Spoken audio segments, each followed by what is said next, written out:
नमस्कार दर्शक बंधु आज हूँ 8 जनवरी 2026। चलतु देखने आज सकाल किसी गुरुत्वपूर्ण खबर। जदि पर्यंत वीडियो को लाइक करना वीडियो को लाइक करने सह चैनल को सब्सक्राइब करी कमेंट माध्यम जानतु आपण मैंने क्यों जिला देखुंत जहाद्वारा एभली गुरुत्वपूर्ण खबर आपण मान पाखे सार अर्थे पहुंची पार। नंबर 1 धान किणा को नहीं मंत्री प्रतिश्रुति पर भी दूर है अचलावस्था।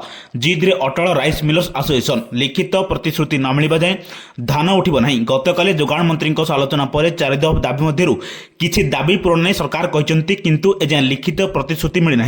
गत 5 तारिखर समस्त जिले में धान उठा प्रक्रिया बंद रही।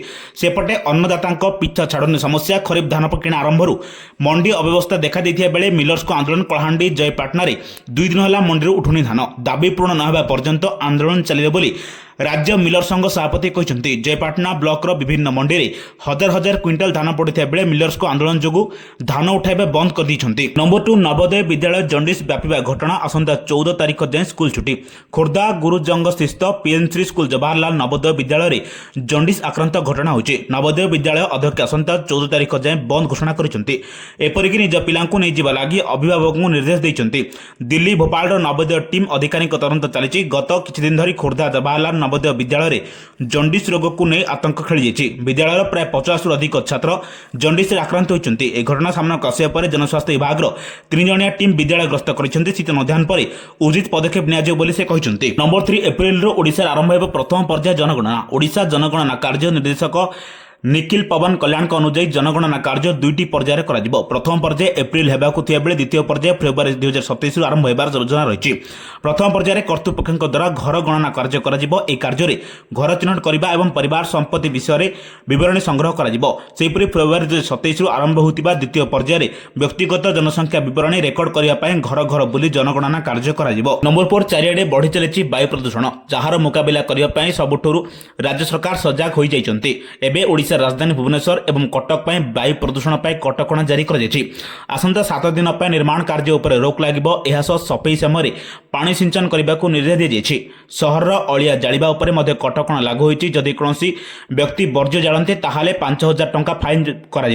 पूर्व बालेश्वर और अनुगुल में कटकणा लागू होता बेले एवं ट्विन सिटी में कटकणा लागू होती मंत्री गणेश राम सिंह खुटिया सूचना देते। नंबर 5 डाक्तरों आंदोलन रोकने सरकार बड़ पदक्षेप। सारा ओडिशा रे डाक्तर माने प्रतिदिन 2 घंटा धरी ओपीडी रे बसु नथिबा अत्यावश्यक सेवा आईन 1988 अनुसार कार्यानुष्ठान ग्रहण कर तेबे एही नियम अनुसार 6 मास पई राज्यर समस्त सरकारी एवं अनुदान प्राप्त स्वास्थ्य प्रतिष्ठान रे डाक्तर नर्स फार्मासिस्ट पारामेडिक्स टेक्नीशियन तृतीय एवं चतुर्थ कर्मचारी एवं चुक्तिभित्तिक कर्मचारी धर्मघट को निषेध कर सूचना गृह विभाग द्वारा जारी कर तुरंत 6 जनवरी 2026 कार्यकारी करने को निर्देश दी जाएगी। नंबर 6 77तम साधारणतंत्र दिवस पालन नहीं प्रस्तुति। कोरापुट स्थित सद्भावना सभागृह ठारे जिला स्तरीय 77तम साधारणतंत्र दिवस पालन नहीं बुधवार अपराह्न एक प्रस्तुति बैठक अनुष्ठित हो जाएगी। कोरापुट जिलापाल मनोज सत्यवान महाजन अध्यक्षता आयोजित बैठक में उत्सव पालन संपर्क में विस्तृत भाव में आलोचना कर चलित जिला स्तरीय साधारणतंत्र दिवस में कोरापुट कॉफी कलाजीरा मांडिया और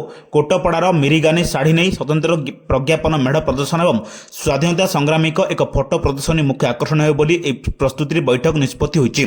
आसंता 25 तारिख दिन समस्त सरकारी और बेसरकारी अनुष्ठान गुड़िक आलोकमाल सुसज्जित करने को निष्पत्ति निया। नंबर 7 ओटीटी परीक्षा को नहीं बड़ खबर। ओडिशा शिक्षक योग्यता परीक्षा देवाई स्वतंत्र शिक्षा 2 वर्षीय बीएड करथिबा छात्र छात्री को सुजोग मिलिबो। सेमाने ओटीटी पेपर 2 परीक्षा दे पारिबे।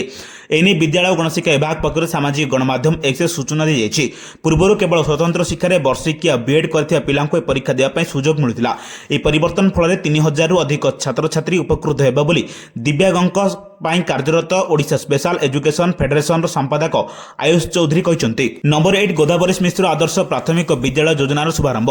बाणपुर पल्टन पड़िया ओडिशार मुख्यमंत्री मोहन चरण माझी गोदावरी मिश्र आदर्श प्राथमिक विद्यालय योजनार शुभारंभ करने सह समग्र राज्य में से 18टी विद्यालयर भित्तिप्रस्तर स्थापन करछन्ति। राज्य सरकार 2200 विद्यालयर विकास 12,000 कोटी टंकार व्ययबराद करछन्ति जहाँकि छात्र छात्री शैक्षिक परिवेश जोगाई देवार बेस लाभदायक हो। 2025-26 रु 2028-29 आर्थिक वर्ष मध्य अर्थराशि खर्च कर मंत्री कहते।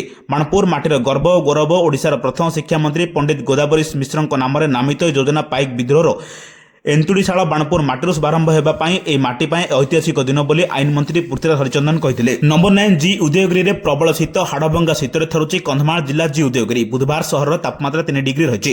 ଏହା ଚଳିତ ବର୍ଷର ସବୁଠାରୁ କମ୍ ତାପମାତ୍ରା। ଆଜି ମଧ୍ୟ ଜି ଉଦୟଗିରିରେ ରାଜ୍ୟର ସବୁଠାରୁ କମ୍ ତାପମାତ୍ରା ରହିଛି।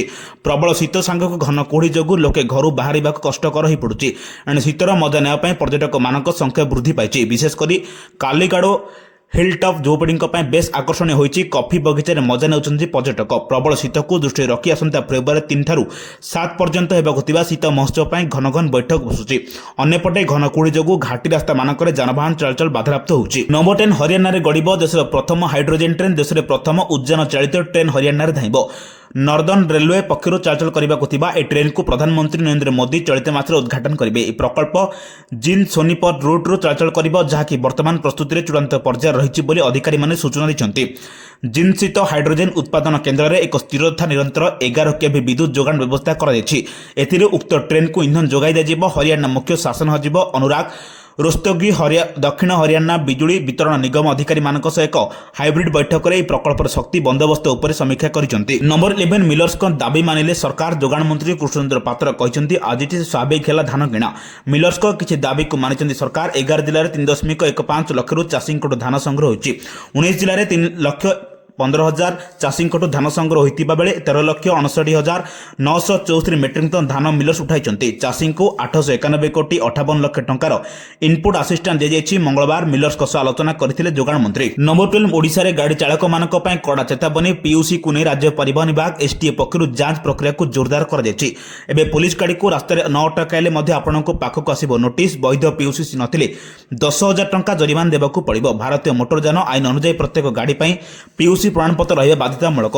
ଏହା ଏକ ପରୀକ୍ଷାମୂଳକ ପ୍ରମାଣପତ୍ର ଯାହା ଦର୍ଶାଇବ ଯେ ଗାଡ଼ିରୁ ନିର୍ଗତ ହେଉଥିବା କାର୍ବନ ମନୋକ୍ସାଇଡ୍ ଏବଂ ହାଇଡ୍ରୋକାର୍ବନ ସରକାରଙ୍କ ଦ୍ୱାରା ନିର୍ଦ୍ଧାରିତ ସୀମା ମଧ୍ୟରେ ରହିଛି। ନମ୍ବର 13 ବଦଳିବ ଚିଲିକାର ରୂପ। ମାଷ୍ଟର ପ୍ଲାନ୍ ପ୍ରସ୍ତୁତ କଲା ଆଇଆଇଟି ମାଡ୍ରାସ। ବଦଳିବ ଚିଲିକାର ରୂପ, ମୁହାଣ ଖୋଲିବ, ବଢ଼ିବ ମାଛ ସଂଖ୍ୟା। ମାଷ୍ଟର ପ୍ଲାନ୍ ପ୍ରସ୍ତୁତ କଲା ଆଇଆଇଟି ମାଡ୍ରାସା। ଓଡ଼ିଶାର ଗର୍ବ ଚିଲିକା ହ୍ରଦର ସୁରକ୍ଷା ବିକାଶ ପାଇଁ ଏକ ବଡ଼ ଯୋଜନା ପ୍ରସ୍ତୁତ ହୋଇଛି। ଆଇଆଇଟି ମାଡ୍ରାସା ସହାୟତାରେ ଏହି ନୂଆ ପ୍ରକଳ୍ପ ରିପୋର୍ଟ ପ୍ରସ୍ତୁତ କରାଯାଇଛି, ଯାହାର ମୂଲ୍ୟ ପ୍ରାୟ 1,500ରୁ 2,000 କୋଟି ଟଙ୍କା ବୋଲି ଆକଳନ କରାଯାଉଛି। ପରିବର୍ତ୍ତିତ ସ୍ଥିତି ନେଇ ବିଜ୍ଞାନ ଭିତ୍ତିକ ରୋଡମ୍ୟାପ୍ ଦେଇଛି ଆଇଆଇଟି ମାଡ୍ରାସା।